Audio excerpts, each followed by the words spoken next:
What's up, everybody? Josh here, and I'd like to give you an update on what I have been working on. If you've been following this channel, you know that my last game, Super Mighty Ultra Ball, went into early access late last year. Since then, I've been working on adding a lot of 3D functionality to my game library.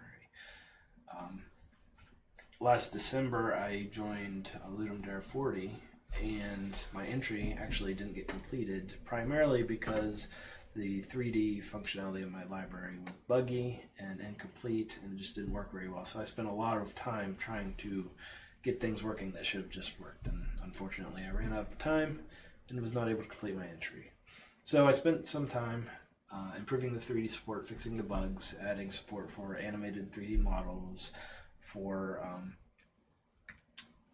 what else? Physically based rendering. I added that. So everything is going well, and it's looking great, and I'm pleased with the progress that I've been making. However, I've decided to stop hopping back and forth between different 3D tech features and actually develop a game. And funny enough, this game is most likely just going to be a 2D game. So there's that. What you see here is my Ludum Dare 39 entry, Jumpin' Jehoshaphat. In this game, you have to control Jehoshaphat, who is a robot who jumps. You make him jump by clicking him and dragging and creating a trajectory for him to follow. And when you release the mouse button, he flies in that trajectory and bounces off things and eventually settles, and you try again until you land very close to the power button, which turns the lights on. You have a limited number of jumps to accomplish this goal, and on your way to the power button, you can collect batteries, which each battery gives you 3 more jumps. And the goal is to get through all 10 levels with the least amount of jumps. This entry did pretty well. It scored in the top 100 in the fun category, and actually my wife likes it so much that I ported it to Android so that she could play it on her tablet. She really seems to enjoy playing it, and it's the first game I've developed that she likes, so that was a good feeling. But anyway, I decided it seemed the game was fun enough as it is to develop into a full game. So I've decided to go ahead and flesh this game out into a full game. For the past 2.5 weeks or so, I've been developing a platformer framework.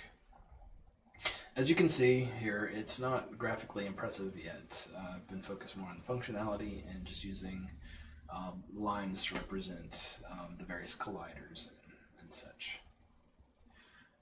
The platform framework supports the velocity-driven movement that you saw in Jumpin' Jehoshaphat, but it's obviously has improved features. It supports collisions on angles. Any arbitrary angle can be collided against and accurately deflected off of. I've added various obstacles and I don't know if you'd call them obstacles, but interactive items such as springs, which bounce you higher than you would ordinarily go, blowers that actually sort of send you off in a particular direction, sort of like a fan, and blades, which when you hit them, they bounce you in the direction that the blade that you entered the blade, and magnets, which draw you towards the center of the magnet, really affecting your trajectory. And each one of these items can be on a movement path, which allows them to move in any number of various directions they want to go. Back and forth, up and down, diagonally, in a circle, ping pong, back and forth in a semicircle, whatever, pretty much anything you could think of, the movement path can accomplish. As I'm developing this framework, I'm trying to keep in mind other types of platforming games, because I don't want this to be specific to Jumpin' Jehoshaphat. This is going to be a part of the zero tolerance game library that I've been developing. So I've added a standard character controller that allows you to use a controller or the keyboard to control the character and jump and move and run and all that.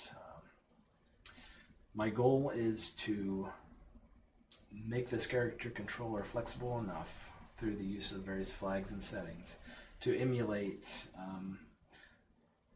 the same kind of controls you'll see in popular games such as Spelunky and Super Meat Boy and Celeste, all just by adjusting flags and settings. I'm hoping to get it so that you can select that to create your character controller and have it just work, and not have to spend a whole lot of time tweaking settings and doing a lot of custom code to get the controls you want. I want it to be available through the standard framework. We will see how well that works out. I haven't done a whole lot of work on that yet. For the past day or so, I've been working on a level editor, which allows you to manipulate every item in the level. It allows you to create new items and move and adjust them easily with the mouse or with typing in numbers if you wish. And it also has full undo and redo support, which up till now I haven't really added that support to my tools, but I think for something like this it is critical that undo and redo works. You're able to select multiple items at once and move them at the same time or individually as you wish.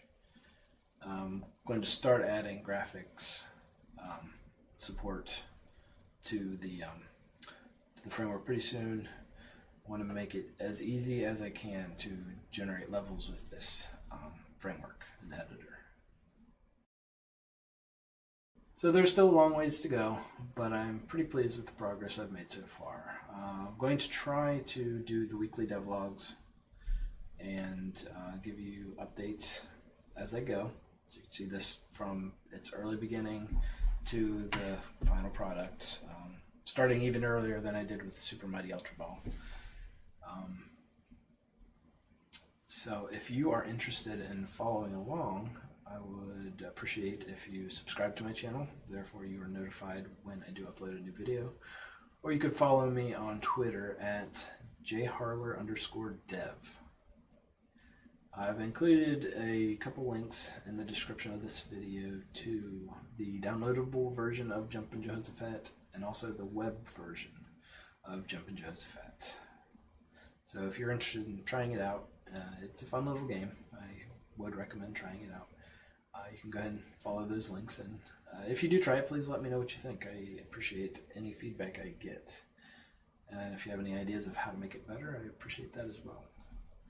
Alright, so until next week, this is Josh signing off.